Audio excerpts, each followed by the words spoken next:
What is the difference between IaaS, PaaS and SaaS? It's as easy as pizza. The world of cloud computing can be complex, but today we are going to simplify it using something everyone knows: pizza. When thinking about infrastructure, you have two main options. You can either have your infrastructure on-premise, or you can have it in the cloud. Think about it like you can either make pizza at your house, or get it from somewhere else. If you choose to get it from somewhere else, you have three choices. We will be using this graphic to explain the different options in the cloud, but in this case, how it relates to pizza.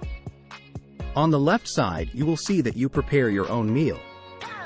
As you move to the right, someone else takes on more of the responsibilities.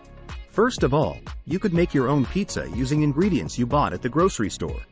You have total control of how the pizza is put together, including crust, toppings, and how much cheese. This would be the equivalent of on-premise infrastructure. Now, you may not feel like putting the pizza together, so you buy an uncooked pizza or frozen pizza from the store. In this scenario, you need to cook it, but you don't need to worry about preparation. It offers some ability to customize, on top of what is already there. This would be similar to infrastructure as a service, IaaS. If you didn't feel like doing any work, but were hungry for pizza, you may order pizza to be delivered. In this scenario, the pizza place makes the pizza and you only need to supply your own place to eat, plates and utensils when it's delivered. There are fewer options for customization, however you do have choices on where and how the food is consumed. This would be the equivalent to platform as a service, PaaS. Lastly, you may not want to eat at home and want all aspects of your dining experience handled for you at a restaurant.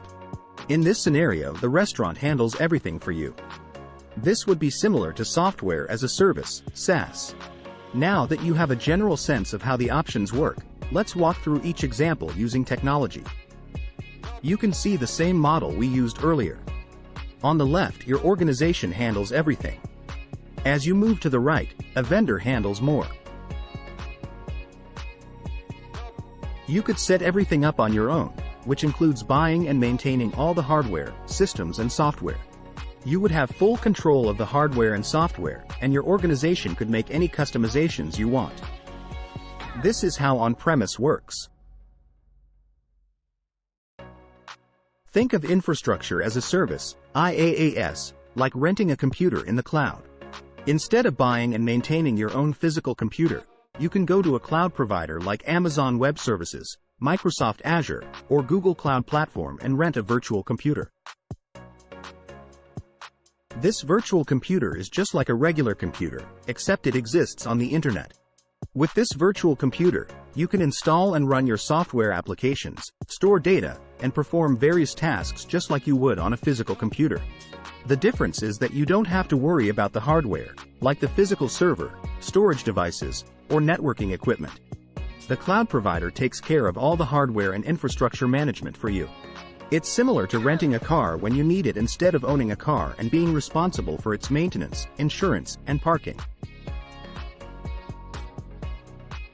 For platform as a service, PaaS, the vendor handles the operating system, middleware and runtime, in addition to the hardware. An example of this would be something like Wix or Squarespace.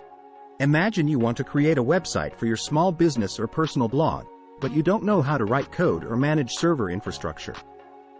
Instead of hiring a web developer or learning how to code yourself, you can use a PaaS solution instead. You can choose from pre-designed templates, drag and drop elements like text, images, and videos, and easily publish your website to the internet.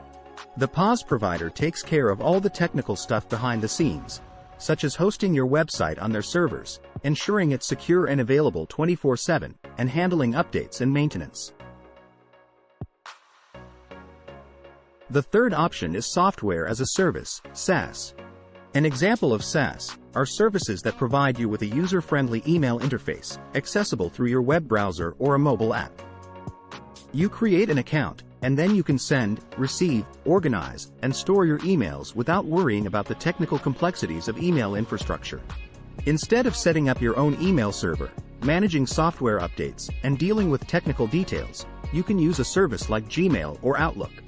These services provide you with a user-friendly email interface accessible through your web browser or a mobile app. You create an account, and then you can send, receive, organize, and store your emails without worrying about the technical complexities of email infrastructure.